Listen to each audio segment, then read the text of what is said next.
level of purity. Amazing testimonies, di ba? Will come forth. Di ba? Even in the little things, you will see the miracles of God in your life. Because you have the pure heart. You are seeing God in the tiniest things. In His creation. And, sige, last slide. Yan. Purity of the heart is to will one thing. And it is Jesus. Diba? Kaya one thing, yung title ng message ko. If you desire that one thing, if you truly desire Jesus, then you are desiring purity.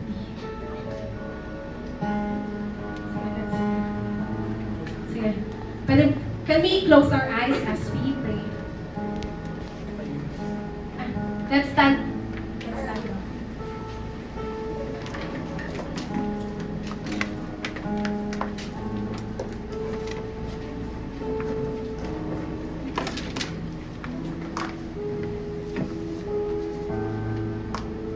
Heavenly Father, we thank you, God, for this afternoon, Lord. Thank you for your message, God.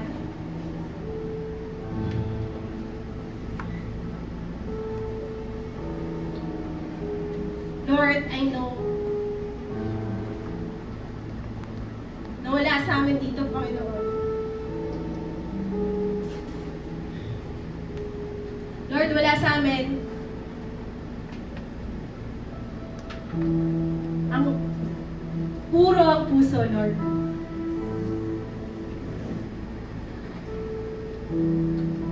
We are all defiled. Lahat may sabit, Lord, yung puso namin. Lahat may kamalian. Lahat may kailangan pang baguhin. May kailangan pang tanggalin. May kailangan pang ayusin, Panginoon. Pero salamat, Lord,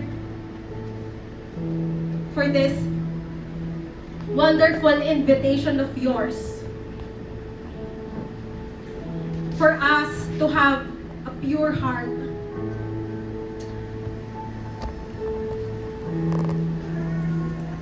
The Lord, anuman yung mga kailangan pang ayusin sa puso namin, binibigyan ka namin ng karapatan na baguhin yun, na tanggalin yun, Panginoon. That starting today, Lord, teach us how to have a pure heart. As we continue to walk with you, Lord, nandun din yung pagbabago sa puso namin. Nandun din, Lord, na unti-unti na nagiging puro kami, Lord,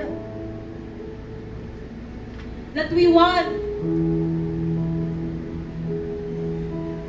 Lord, na ikaw yung makita namin, Panginoon, sa buhay namin. Bigyan mo kami, Lord, ng pusong malina so that we will see you, Lord. Hindi na namin kailangan hintayin, Lord, yung pagbabalik mo para lang makita ka. Pero kahit dito pa lang, Lord, kaya ka na namin makasama. Kaya ka na namin maikwentro. Kaya na namin maranasan, Lord, yung presensya po ninyo.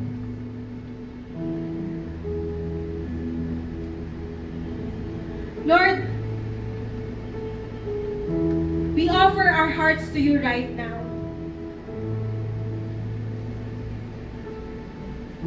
Lord, let it be you na maging sentro muli ng puso namin. Realign our hearts to yours, God. Na kung ano yung desire mo, yun yung maging desire namin. Kung ano yung ayaw mo, maging ayaw namin, Panginoon. Na we don't want to conform anymore to the pattern of this world. We don't want anymore to be double-minded, Lord. Na starting today, God, we will walk on purity.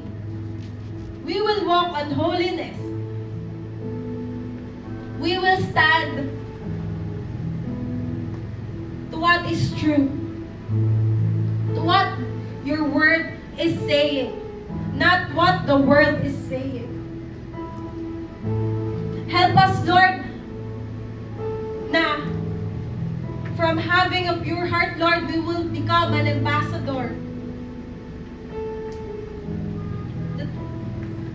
That people will start seeing you in us. That they will no longer question if we are really Christians or not, if we are really lovers of Jesus or not. Pero makikita na nila yon kasi sa kung ano yung, kung gaano kapuro, Lord, yung puso na gagawin mo sa amin, Panginoon.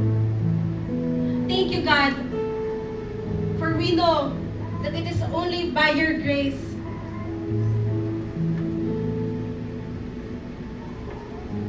it is only, Lord, through you, Lord, that we can have this pure heart. Can I ask everyone just remain standing aside from the worship team? Mag-join ka muna sa record. Let's sing this song as we end. Let's sing this song.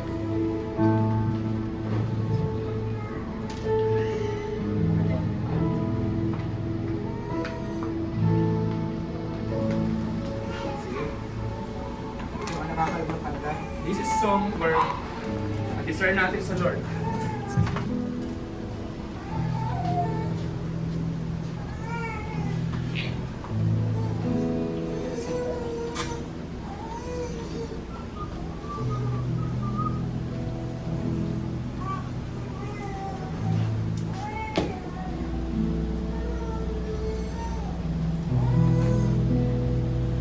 You gave it all for me.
heart of stone, and I will give you the heart of flesh. God will give you a new heart. God will give us a new heart when we ask Him to give us a new heart.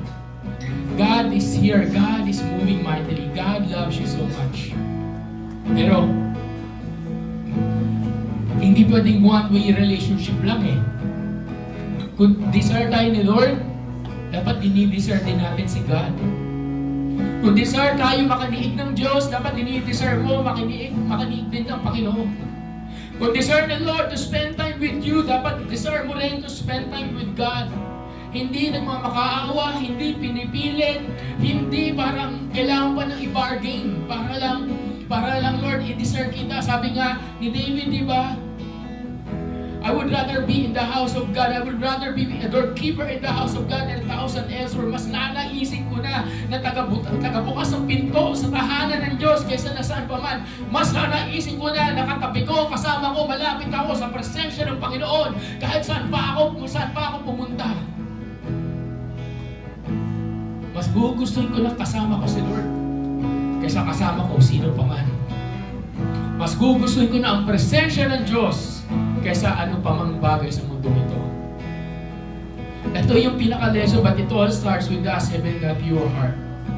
So as we wrap up this moment, as we end this service, mamaya tayo mag-offering, but right now, I just want you, why not let's commit itong buwan ng February. Simula ngayon, di pa tapos ang taon. Pangalawang buwan pa lang ng year. Why not let us dedicate this year to God? Lord, turuan mo ako maglakad in purity. Lord, turuan mo ako magkaroon ng pure heart. Turuan mo ako, Panginoon, to apply yung word that blessed are those who are pure in heart, for they shall see God. I want to see you, Jesus. I want to have an encounter with you. I want to meet you. I want to know you more. Dapat ganun. Hindi yung tawagan ka lang ng crush mo, kinikilig ka na, di ba? Hindi ka makatulog. Lahat ng lingkod mo, nakikita mo mukha niya. Yung tipong magkaroon ka lang ng mga gamit dito, excited ka na, magkaroon ng gamit na ibibigay sa pero paano naman si Jesus? Paano naman ang Diyos? So, today, let's have a prayer na Lord, this year, turuan mo ako maglakad in purity. That's why we're opening the door for the next Sundays. Make sure to be here so that you may learn how to walk in purity. That you may learn. Kasi binuksan lang namin yung pintuan ngayon eh. Pero wala ka pa nga sa loob ng bahay. Bukas lang yung gate. Nasa sa iyan. Kung papasok ka, ang responsibilidad namin, turuan kayo. At pagalingin at i-restore. Ang desisyon, kapatid, nasa sayo. Kasi baka magulat ka. Yung bagay na nagpapasaya sa'yo, ang bagay na sisira din sa isang araw. Masaya ka ngayon kakapos. Ngayon lang yan. Ngayon lang yan.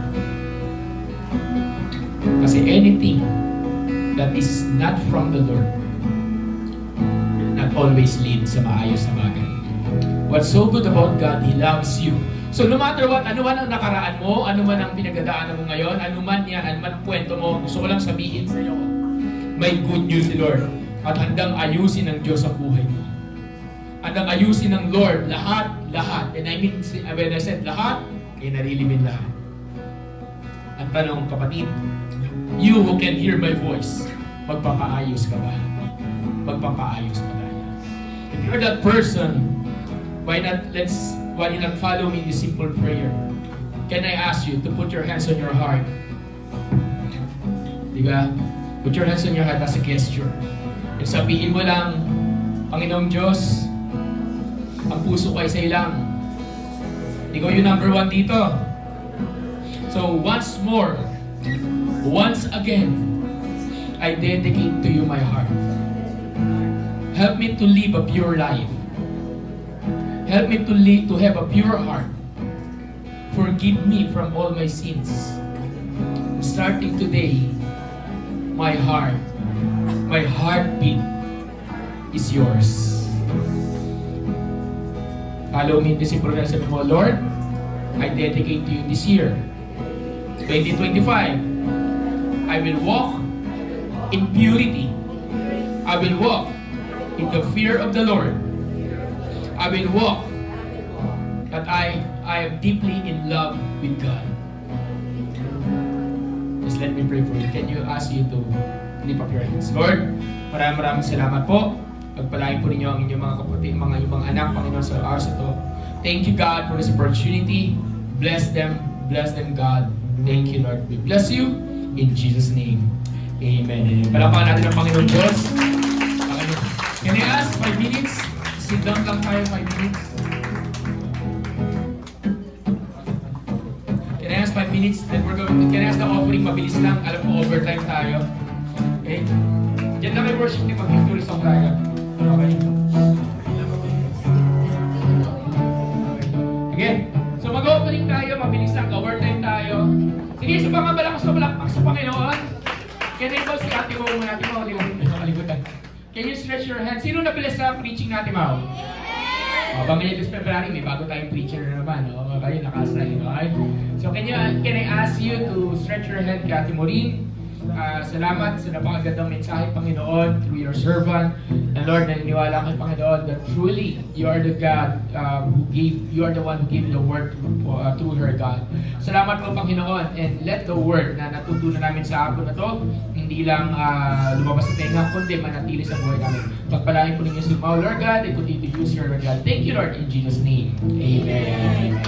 Sige po, can I ask you to prepare your offering right now? We're going to end with this offering, okay? Tapos dire-diretso tayo sa victory song kasi overtime nga tayo. Wala pa lang tao sa labas, di ba? Isang bagay na natutunan ko sa Panginoon is this. Sabi mo sa katabi mo, you can never outgive God. You can never outgive God. Amen? Alam nyo, isang bagay na natutunan ko sa Panginoon is this. For the past months, nakita ko yung kabutihan ng Lord. For the past weeks in the January, nakita ko yung kabutihan ni God dito. Kita niyo, nagkaroon tayo ng e-trans, nagkaroon tayo ng words. Parang nakakasawa na yun na paulit-ulit. Paulit-ulit na lang yung mga sinasabi mo testimony. Alam niyo bakit? Sabi mo sa katabi mo, more is coming. Lagakasan natin, more is coming. More is coming. Next week, ito na yung harap natin. Makikita nyo, gagamit na tayo ng stage. Kasi next week, abangan nyo, may red carpet na yan. Abangan nyo, naka-red carpet yan. Abangan nyo, hindi nyo alam, no? Titingin kami sa Tuesday ni Helen. Kasi ang reason ba't ito yung ginagamit niya kasi madulas. So may madulas yung blue. So next, makikita yung red carpet ka. Bago matapos yung February, God willing, o kaya by March, bago tayo mag-anniversary, magkakaroon na tayo ng tarp. Official tarp na. Yan, yung church, magkakaroon na tayo ng kasanang. Sino exciting? Sino excited? By the way, gusto ko lang din pala sabihin, huwag kayong magulat kung bigla tayo nagkaroon ng mixer. Magkakaroon tayo ng mixer. Ano ginagawa? Ano nangyayari? Ano nangyayari? Andito yung pagpapala ng Panginoon. So, ang tanong, kaya mo bang sabayan? Hindi, last year, halos ganito, di ba? Parang nagmamakawa na, Lord, bigyan mo kami ng ano. Ngayon yung sabihin, nagsisinungaling yung pastor niya nung sinabi ko magkaka-ikrams tayo. Feeling ko wala pa naman sinabi dito na hindi nagkatotoo yung hinapo ko yung church. Kasi that's faith. Sabi mo faith. Lakasan natin, faith. At nagbabasa ako ng devotion ko, ng Bible. Nakikinig ako ng audio Bible, I mean. Then, meron dong utos si Lord na sabi, every year, tanggalin mo lahat ng laman. Hindi ko sinabing gamitin niyo to. Tanggalin niyo lahat ng laman ng barns ninyo. Barns. O kaya, on this year, ibigay niyo lahat kay Lord. Kasi ang question doon, wala kayong gagawin, wala kayong itatanim on this year. Tapos sabi ng Panginoon, sabi nila, paano kami kakain? Wala kami itatanim para sa season na to. Sabi ng Panginoon, on the year before that year na wala kayong itatanim kasi i-preserve niyo yung land para sa Lord, dodoble yung ani ninyo na more than pa para makikarry over for the next year. Anong ibig sabihin nun? Minsan nakakatakot magbigay sa Lord. Hindi ko naiintindihan na ang Diyos kaya kang pagpalain ng higit-higit pa. Ina-advance niya na sa'yo. Ngayon ang tanong, Pastor, bakit wala yung pagpapala? Kasi ginagalaw mo minsan yung para sa Lord. Sabi mo sa katabi mo, huwag mong galawin.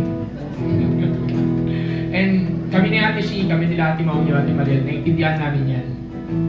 Kaya, kung sino man ang ginamit ni Lord para sa mga gamit dito, sana ma-inspire tayo bilang isang simbahan. Amen ba? Sabi mo sa katabi mo, uy, ikaw naman, magamit Gamit ka. Gamit ka. Amen? So, tinayasar ba? Tayo tumayo.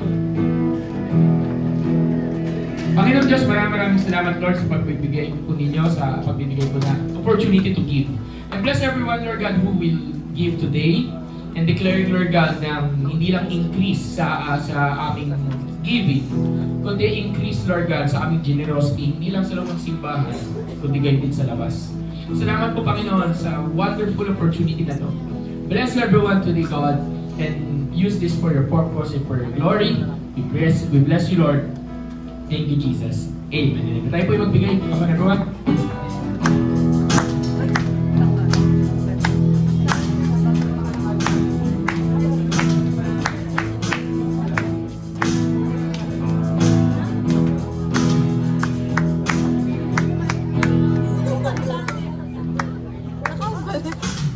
Naka-on pala.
blessings of the Lord, the favor of God. I declare right now that favor and promotion shall follow you all the days of your life. I declare, God, this month will be a breakthrough month for your people, God. And asking right at this very moment, they will experience your goodness, O Lord. Lord, wherever they go, those places will be blessed, O Lord. I speak to every family, bless every family that is being represented right now in this place. Bless their household, God. Comfort them, Lord God. Let there be joy. Let there be peace, Lord God. Let there be overflowing of your blessings, O Lord. Maraming salamat po, Panginoon, for everything that you're doing. You're to be amazing. And everyone says, in Jesus' name,